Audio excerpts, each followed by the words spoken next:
Book 4, Chapter 11. Be not foolish, O my soul, nor become deaf in the ear of thine heart with the tumult of thy folly. Hearken thou too. The word itself calleth thee to return, and there is the place of rest imperturbable, where love is not forsaken, if itself forsaketh not. Behold, these things pass away, that others may replace them, and so this lower universe be completed by all his parts. But do I depart away whither? saith the word of God. There fix thy dwelling, trust there whatsoever thou hast thence, O my soul, at least now thou art tired out with vanities. Entrust truth, whatsoever thou hast from the truth, and thou shalt lose nothing, and thy decay shall bloom again, and all thy diseases be healed, and thy mortal parts be reformed and renewed, and bound around thee, nor shall they lay thee whither themselves descend, but they shall stand fast with thee, and abide for ever before God, who abideth and standeth fast for ever. Why then be perverted, and follow thy flesh? Be it converted, and follow thee.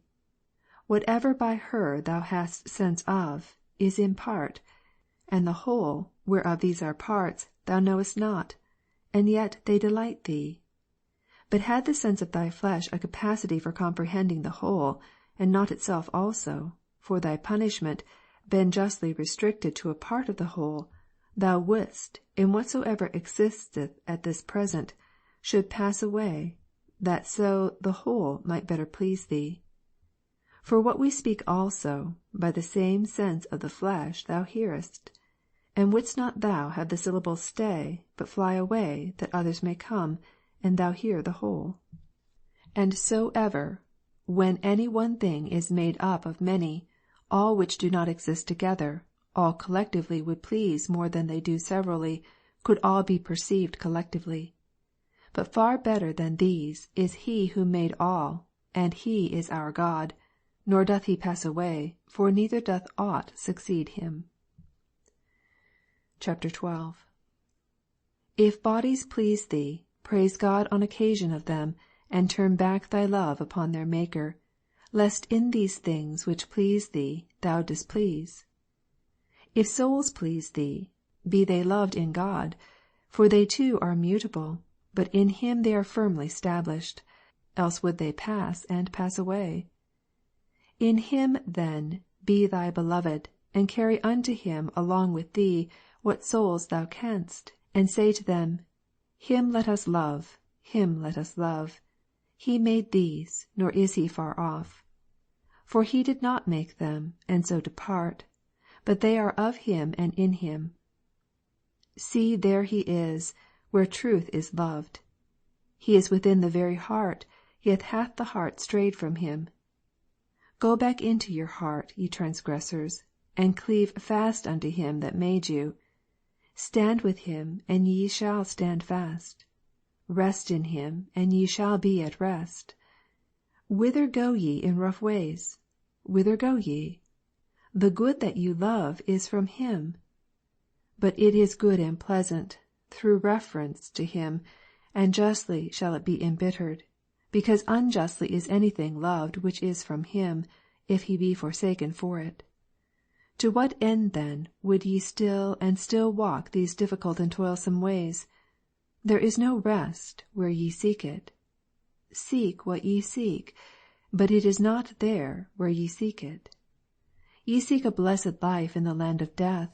It is not there. For how should there be a blessed life, where life itself is not? But our true life came down hither and bore our death, and slew him out of the abundance of his own life. And he thundered, calling aloud to us to return hence to him into that secret place, whence he came forth to us, first into the Virgin's womb, wherein he espoused the human creation, our mortal flesh, that it might not be for ever mortal, and thence like a bridegroom coming out of his chamber, rejoicing as a giant to run his course. For he lingered not, but ran, calling aloud by words, deeds, death, life, descent, ascension, crying aloud to us to return unto him. And he departed from our eyes, that we might return into our heart, and there find him. For he departed, and lo, he is here. He would not be long with us, yet left us not. For he departed thither, whence he never parted, because the world was made by him. And in this world he was, and into this world he came to save sinners, unto whom my soul confesseth. And he healed it, for it hath sinned against him. O ye sons of men, how long so slow of heart? Even now, after the descent of life to you, will ye not ascend and live? But whither ascend ye, when ye are on high, and set your mouth against the heavens? Descend, that ye may ascend, and ascend to God. For ye have fallen, by ascending against him. Tell them this, that they may weep in the valley of tears, and so carry them up with thee unto God, because out of his Spirit thou speakest thus unto them, if thou speakest, burning with the fire of charity. Chapter 13. These things I then knew not, and I loved these lower beauties, and I was sinking to the very depths. And to my friends I said, Do we love anything but the beautiful? What then is the beautiful? And what is beauty? What is it that attracts and wins us to the things that we love? For unless there were in them a grace and beauty, they could by no means draw us unto them. And I marked and perceived that in bodies themselves there was a beauty, from their forming a sort of a whole, and again another from apt and mutual correspondence, as a part of the body with its whole, or a shoe with a foot, and the like. And this consideration sprang up in my mind, out of my inmost heart, and I wrote On the Fair and Fit, I think 2 or 3 books. Thou knowest, O Lord, for it is gone from me, for I have them not, but they are strayed from me, I know not how. Chapter 14. But what moved me, O Lord my God, to dedicate these books unto Hierius, an orator of Rome, whom I knew not by face, but loved for the fame of his learning, which was eminent in him, and some words of his I had heard, which pleased me. But more did he please me, for that he pleased others, who highly extolled him, amazed, that out of a Syrian, first instructed in Greek eloquence, should afterwards be formed a wonderful Latin orator, and one most learned in things pertaining unto philosophy. One is commended, and, unseen, he is loved. Doth this love enter the heart of the hearer from the mouth of the commender? Not so. But by one who loveth is another kindled. For hence he is loved, who is commended, when the commender is believed to extol him with an unfeigned heart, that is, when one that loves him praises him. For so did I then love men, upon the judgment of men, not thine, O my God, in whom no man is deceived.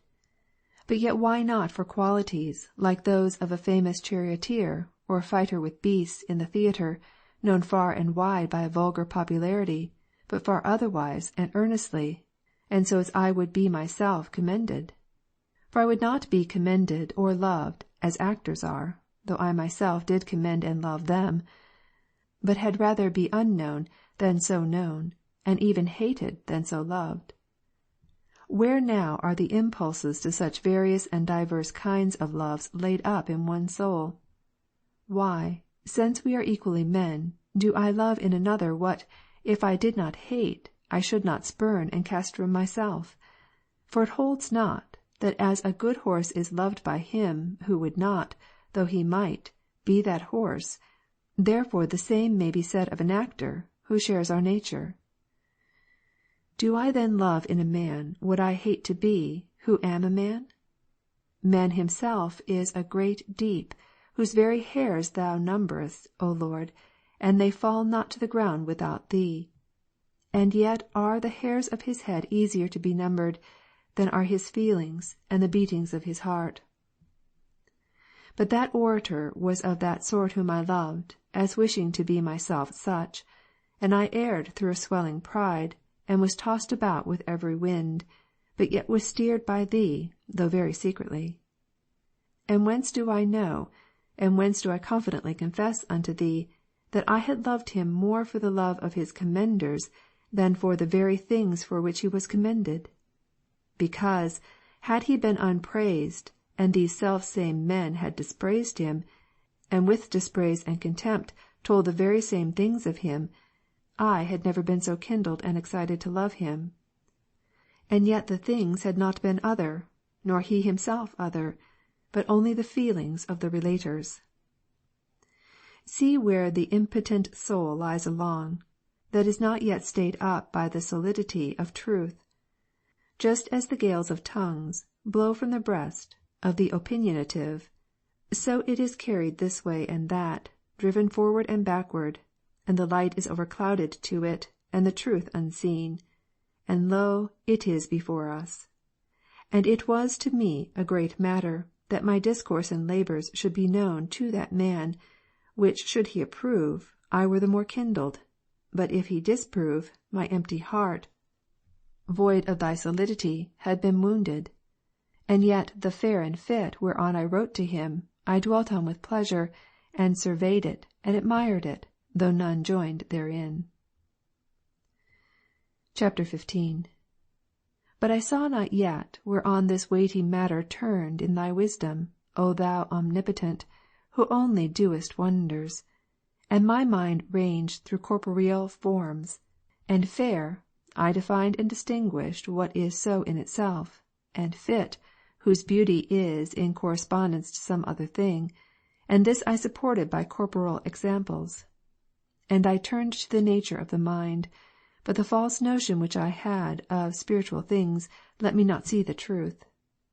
Yet the force of truth did of itself flash into mine eyes, and I turned away my panting soul from incorporeal substance to lineaments, and colours, and bulky magnitudes.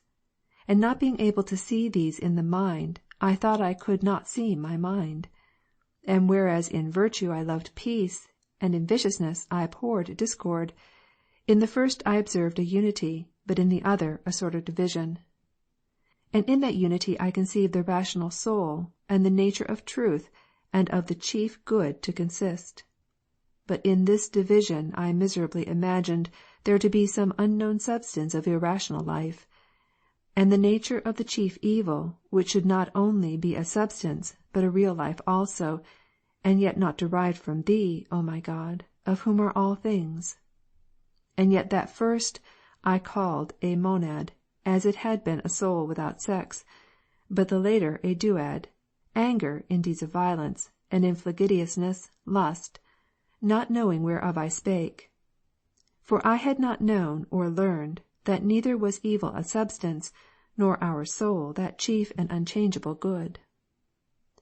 For as deeds of violence arise, if that emotion of the soul be corrupted, whence vehement action springs, stirring itself insolently and unrulily, and lusts, when that affection of the soul is ungoverned, whereby carnal pleasures are drunk in, so do errors and false opinions defile the conversation, if the reasonable soul itself be corrupted. As it were then in me, who knew not that it must be enlightened by another light, and that it may be a partaker of truth, seeing itself is not that nature of truth. For thou shalt light my candle, O Lord my God, thou shalt enlighten my darkness, and of thy fullness have we all received, for thou art the true light that lighteth every man that cometh into the world. For in thee there is no variableness, neither shadow of change. But I pressed towards thee, and was thrust from thee, that I might taste of death. For thou resistest the proud. But what prouder, than for me with a strange madness to maintain myself to be that by nature which thou art? For whereas I was subject to change, so much being manifest to me, my very desire to become wise, being the wish of worse to become better, yet chose I rather to imagine thee subject to change, than myself not to be that which thou art.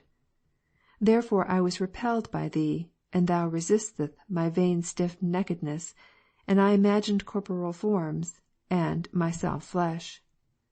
I accused flesh, and, a wind that passeth away, I returned not unto thee, but I passed on to things which have no being, neither in Thee, nor in me, nor in the body. Neither were they created for me by Thy truth, but out of my vanity devised out of things corporal. And I was wont to ask Thy faithful little ones, my fellow citizens, from whom, unknown to myself, I stood exiled, I was wont, prating and foolishly, to ask them, Why then doth the soul err, which God created? But I would not be asked, Why then doth God err? And I maintained that Thy unchangeable substance did err upon constraint, rather than confess that my changeable substance had gone astray voluntarily, and now in punishment lay in error. I was then some 26 years old, when I wrote these volumes, revolving within me corporal fictions, buzzing in the ears of my heart, which I turned, O sweet truth, to that inward melody, meditating on the fair and fit, and longing to stand and hearken to Thee, and to rejoice greatly at the bridegroom's voice, but could not. For by the voices of mine own errors I was hurried abroad, and through the weight of my own pride I was sinking into the lowest pit. For Thou didst not make me to hear joy and gladness, nor did the bones exult which were not yet humbled. Chapter 16. And what did it profit me that scarce 20 years old, a book of Aristotle, whom they call the 10 Predicaments, falling into my hands, on whose very name I hung as on something great and divine, so often as my rhetoric master of Carthage and others, accounted learned, mouthed it with cheeks bursting with pride? I read and understood it unaided. And on my conferring with others, who said that they scarcely understood it but with very able tutors, not only orally explaining it, but drawing many things in sand, they could tell me no more out of it than I had learned reading it by myself. And the book appeared to me to speak very clearly of substances, such as man, and of their qualities, as the figures of a man, of what sort it is, and stature, how many feet high, and his relationship, whose brother he is, or where placed, or when born, or whether he stands or sits, or be shod or armed, or does or suffers any thing, and all the innumerable things which might be ranged under these 9 predicaments, of which I have given some specimens, or under that chief predicament of substance. What did all this further me, seeing it even hindered me, when, imagining whatever was comprehended under those 10 predicaments, I essayed in such wise to understand, O my God, Thy wonderful and unchangeable unity also, as if Thou also hadst been subjected to Thine own greatness or beauty, so that, as in bodies, they should exist in Thee as their subject, whereas Thou Thyself art Thy greatness and beauty. But a body is not great or fair in that it is a body, seeing that, though it were less great or fair, it should notwithstanding be a body. But it was falsehood which of Thee I conceived, not truth, fictions of my misery, not the realities of Thy blessedness. For Thou hast commanded, and it was done in me, that the earth should bring forth briars and thorns to me, and that in the sweat of my brows I should eat my bread. And what did it profit me, that all the books I could procure of the so-called liberal arts, I, the vile slave of vile affections, read by myself and understood? And I delighted in them, but knew not whence came all that therein was true or certain. For I had my back to the light, and my face to the things enlightened, whence my face, with which I discerned the things enlightened, itself was not enlightened. Whatever was written, either on rhetoric or logic, geometry, music, and arithmetic, by myself without so much difficulty or any instructor, I understood, Thou knowest, O Lord my God. Because both quickness of understanding and acuteness in discerning is Thy gift. Yet did I not thence sacrifice to Thee. So then it served not to my use, but rather to my perdition, since I went about to get so good a portion of my substance into my own keeping, and I kept not my strength for Thee, but wandered from Thee into a far country to spend it upon harlotries. For what profited me good abilities, not employed to good uses? For I felt not that those arts were attained with great difficulty, even by the studious and talented, until I attempted to explain them to such, when he most excelled in them, who followed me not altogether slowly. But what did this further me, imagining that Thou, O Lord God, the Truth, wert a vast and bright body, and I a fragment of that body? Perverseness too great, but such was I. Nor do I blush, O my God, to confess to Thee Thy mercies towards me, and to call upon Thee, who blushed not then to profess to men my blasphemies, and to bark against Thee. What profited me then my nimble wit in those sciences, and all those most knotty volumes, unravelled by me, without aid from human instruction, seeing I erred so foully, and with such sacrilegious shamefulness, in the doctrine of piety? Or what hindrance was a far slower wit to Thy little ones, since they departed not far from Thee, that in the nest of Thy church they might securely be fledged, and nourish the wings of charity, by the food of a sound faith? O Lord our God, under the shadow of Thy wings let us hope. Protect us, and carry us. Thou wilt carry us both when little, and even to hoar hairs wilt Thou carry us. For our firmness, when it is Thou, then is it firmness. But when our own is infirmity. Our good ever lives with Thee, from which when we turn away, we are turned aside. Let us now, O Lord, return, that we may not be overturned, because with Thee our good lives without any decay, which good art Thou. Nor need we fear, lest there be no place whither to return, because we fell from it. For through our absence our mansion fell not. Thy eternity. End of Book 4.